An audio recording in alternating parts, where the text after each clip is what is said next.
What is going on, guys? It is Daniel Wright, and you are here listening to another episode of Paving the Way. Guys, happy Wednesday to you. Hope you're having a great week. Hope you're having a great holiday season, and I hope you are keeping the pedal to the metal through the end of the year. Guys, I appreciate you tuning in this week, and I apologize if you tried to listen last week and there was an issue with the audio, apparently. I recorded a fantastic podcast, but there was no sound. So I did take it off the social platforms for whatever reason. It's still on the iTunes and Spotify. So there's nothing to listen to there. But nonetheless, we're moving forward. I thought about recording it or re-recording it last week. I didn't. I said, you know what? Sometimes just such as life goes, things happen and you just got to keep on trucking. So here we are this week. My intent is to recap that one from last week, kind of what the intent of that message was, as well as jump into a little bit about a topic this week of just taking the time to talk, taking the time to talk with people around you, the people you lead, the people who lead you, whatever it might be, but just taking the time to talk. So with all that being said, let's get started.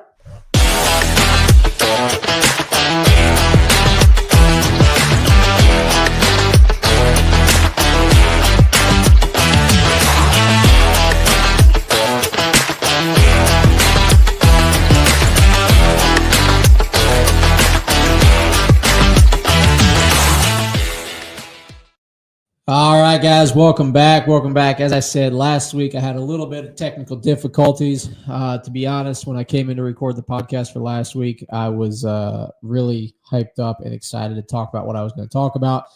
And I may or may not have forgotten to make sure the microphone worked before I started recording. So sometimes that happens. But we're back this week. I tested the microphone, so if you can't hear it, if you can't hear me, it's probably something's wrong with your speakers. I'm not sure what to tell you. But nonetheless, guys, I appreciate you tuning in again. Episode 137. We're rocking and rolling. I actually figured it up the other day. I was kind of curious because I've had a lot of conversations over the last, honestly, 2 years or so since I started doing the podcast. And one of the things, I've had a few opportunities to kind of speak on a stage or on panels or just in having conversations with individuals. I've been complimented on my ability to communicate my thoughts, to speak clearly or whatever it might be.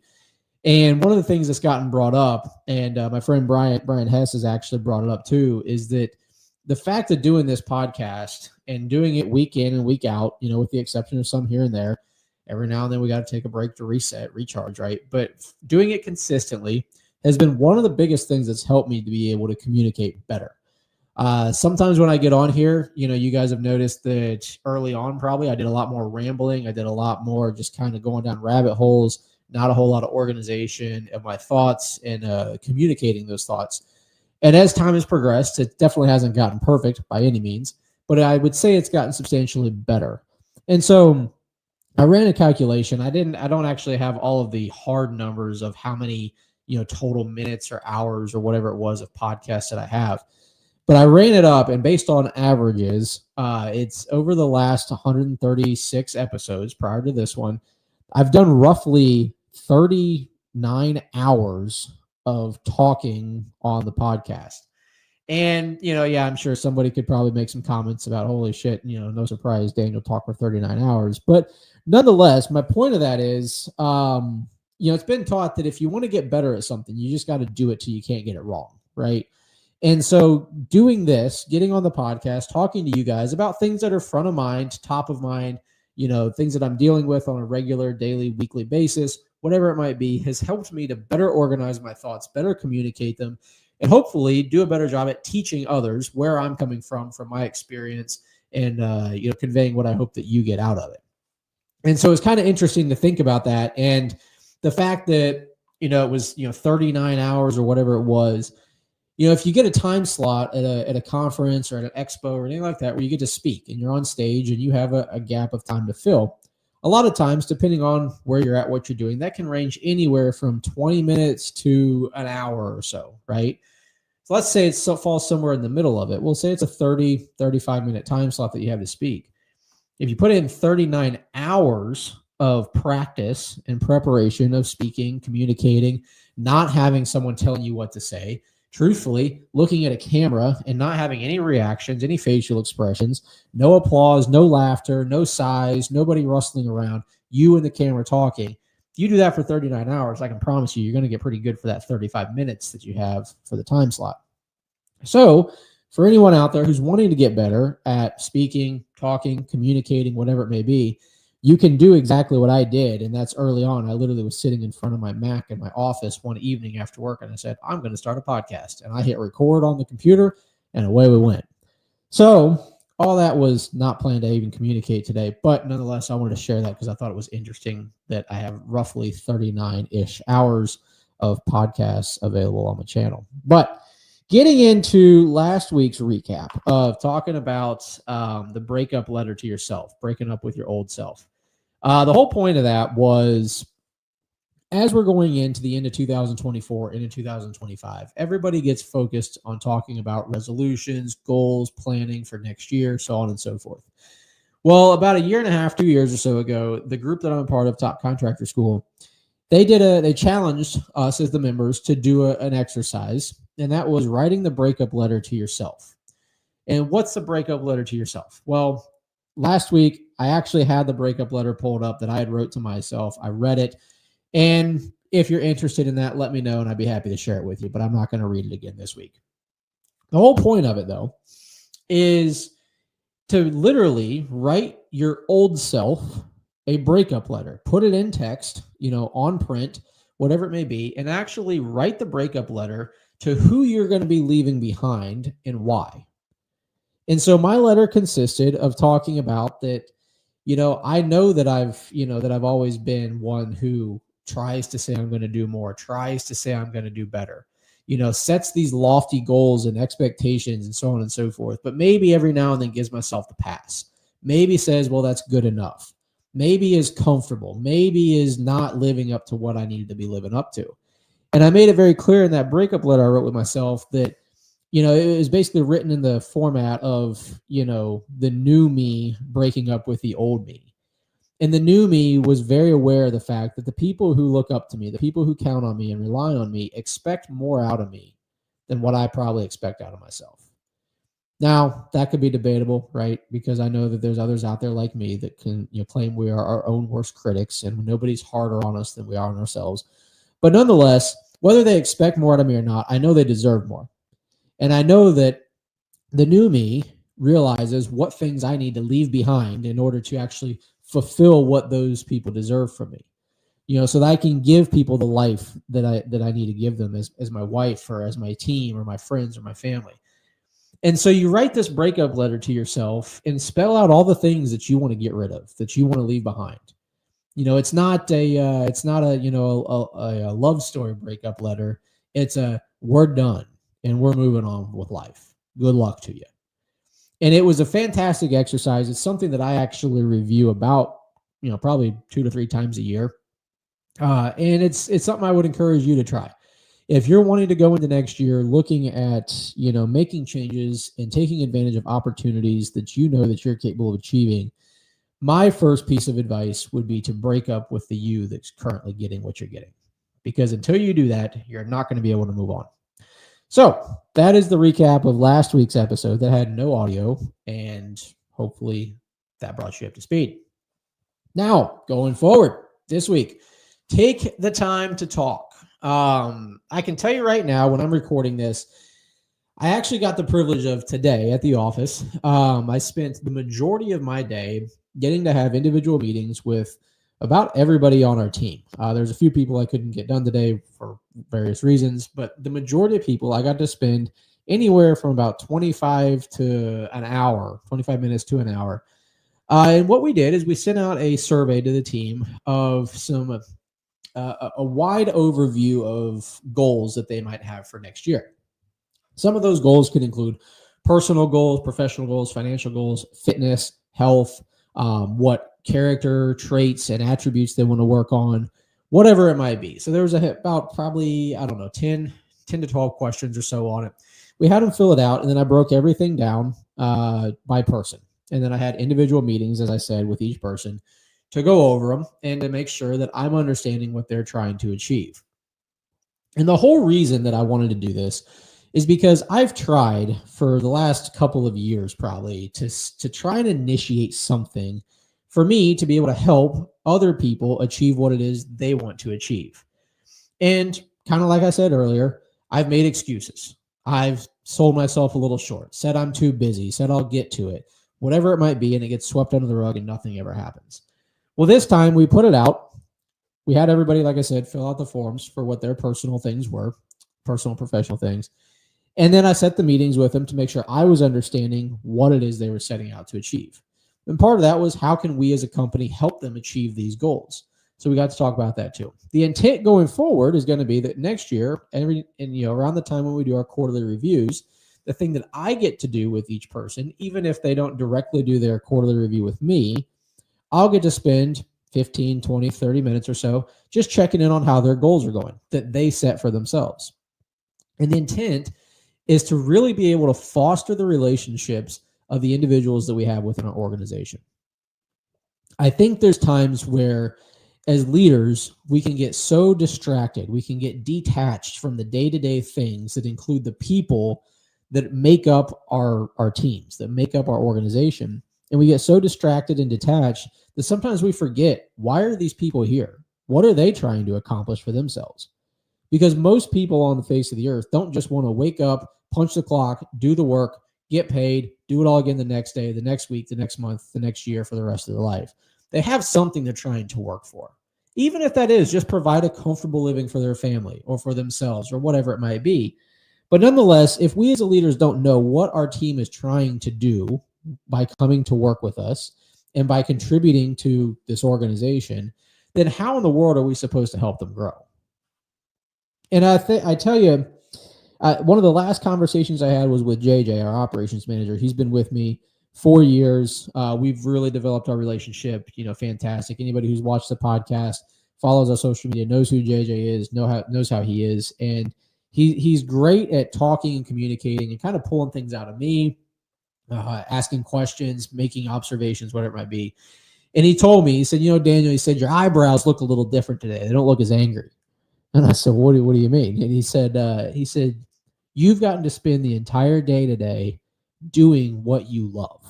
And he said, that's just helping people. That's getting into what makes them tick, what makes them excited, what makes them happy. What are they trying to do? And he said, it's cool to see that you were able to find the time to be able to do this because it's what makes you happy. And I said, JJ, I said, you're not wrong. I said, because as much as I may say that sometimes people can annoy me, right? We can all agree with that. As much as I say that sometimes people may annoy me, what truly, truly brings me enjoyment and excitement is seeing people grow. I was telling one of the guys I was talking with today about why I'm doing what I'm doing, going through talking about the goal setting for next year. And I said, parking lots, striping lines, filling potholes, whatever. I said, that's all fun. It's satisfying to watch it, to do it. It's enjoyable. It provides instant gratification, when something's, you show up and it's like crap and you leave and it looks great, whatever it might be. I said, but this stuff, talking to people about their lives and what it is that they're trying to do and how we as an organization and me as an individual can help them accomplish it, this is what I love. This is the passion. It's the people and getting to see them build their lives on the platform and the roadway that we're able to build with and for them. And so my encouragement, getting it, the point of all of this is anybody who's in any sort of a leadership position, spend the time and talk with your team. Take the time out of your day. When JJ said, "Oh, I'm glad you finally had the time to do it," I said, "Well, I didn't have the time, man." I said, "I made the time," and I made that point because I wanted to make sure it was clear that this was an important enough thing to me to set aside all the other tasks, the other individual things that I had on my schedule for today, and I cleared that all out and I put time blocks in to meet with every individual person today. And so I made the time, and because talking about the goals with all the individuals, I told them all that one of my goals going into next year is to put the time and effort needed into fostering and building the relationships with each of the individuals here. And I want to do that through understanding what makes them tick, what they're grinding for, what they're pushing for, and how we can help them achieve it. And it was a genuinely enlightening experience to be able to talk with some guys that maybe when I see them kind of either out on the job site, in the shop, in the office, we share a casual, hey, how's it going? What you up to this weekend? Whatever it is, but not actually about life, not actually getting into it. And some of the leaders that I talk to and that I kind of, try to learn from, they talk about how they just spend time going around to, different offices or their cubicles or whatever it might be, and just chat and see how life's going. And one of the things that I have not done very well as a leader over the years is take the time to do that. And so I'm not saying that it's going to turn into some, kumbaya thing where every day we sit down and we turn on the salt lamp and, get into all of our feels and whatnot. But taking the initiative to actually learn what makes your team tick is going to, and I guarantee this, is going to give you more clarity, more drive, and more reason to keep pushing yourself as a leader. Because if you're a leader, you have to have a heart for people. Because if you don't, you're a dictator. But if you're a leader, you have a heart for people and their success and seeing them achieve the things they want to achieve. And the more you know about them, the more that you can relate with them, the more that you can talk with them, encourage them, hold them accountable, so on and so forth, the more you build a relationship with them. And the more you build a relationship with them, the more vested interest you have in their success. The more vested interest you have in their success, the more drive, reason, and determination you have to make the whole thing, being the company, work and be successful. And so that's my encouragement to leaders, to talk to your team. The flip side of it is some of the individuals that, like I said, I got to talk to that maybe I don't typically talk as much with on a day-to-day basis actually opened up a good bit.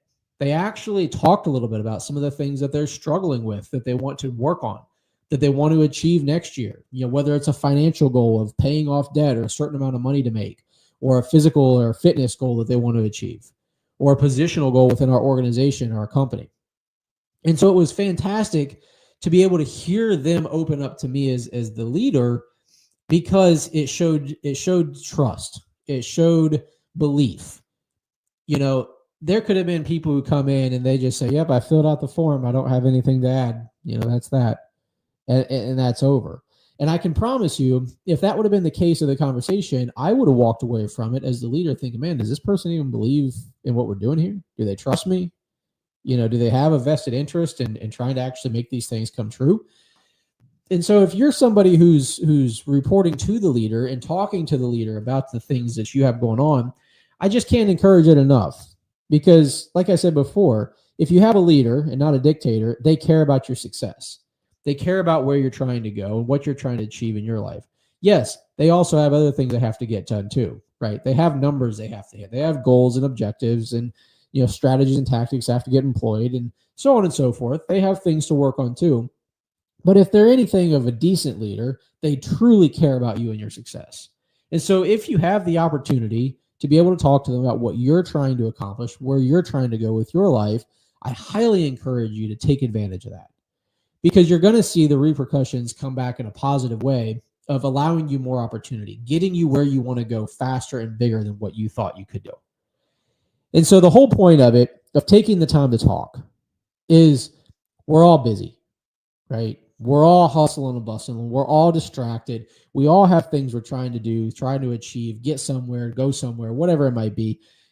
But if you actually sit down and take the time to talk with the people around you, and I'm talking more in the professional setting here, but this also includes your family, your friends, your neighbors, whatever it might be. If you take the time to talk and get to know people and build the relationships with them, I believe that there's no other option other than having the byproduct of just building a better life, a more meaningful life, one with more purpose and drive that's going to accomplish more things than you thought possible. Because if we have a bigger reason than ourselves to push and drive and keep showing up and keep building and keep challenging those around us, inherently we're going to be challenged. We're going to be pushed. We're going to be driven to do those things too. And so when they work with each other and they build and they compound, then you're going to get the results that you desire. And that's growth. That's success. That's achieving your dreams, everything that you set out to accomplish. So to conclude all of this, 1, write the breakup letter to yourself. If you've got big things that you're trying to achieve next year, take the time, break up with the current you, so that the future you can actually step into existence. And then today's topic is take the time to talk. Going into the holidays, we're going to have more time spent with family and friends. Yes, there's going to be some people who there's not going to be the same family and friends sitting around that they're used to. There's going to be new family and friends that they don't know before. Whatever it is, whoever you're spending time with, I encourage you to take the time to talk. Get to know them, ask what makes them tick, see what they're trying to accomplish, see how you can help them accomplish it, And as a byproduct, I can promise you, your life will be better because of it. So, guys, I don't think I'll be talking to you before Christmas next week, for those of you that celebrate Christmas. So I hope that you have a very Merry Christmas. There's a good chance I may squeak out another episode around next week and get going there. But that's my encouragement for you guys today. I appreciate you tuning in. I hope that this provided some value to somebody. As always, guys, I'm here to help however I can, even if you just want to chat and catch up and bounce any ideas off of me. Guys, I appreciate y'all. I'm looking forward to seeing you guys next week. And I hope everybody is keeping the pedal to the metal as we wind out the year. Take care.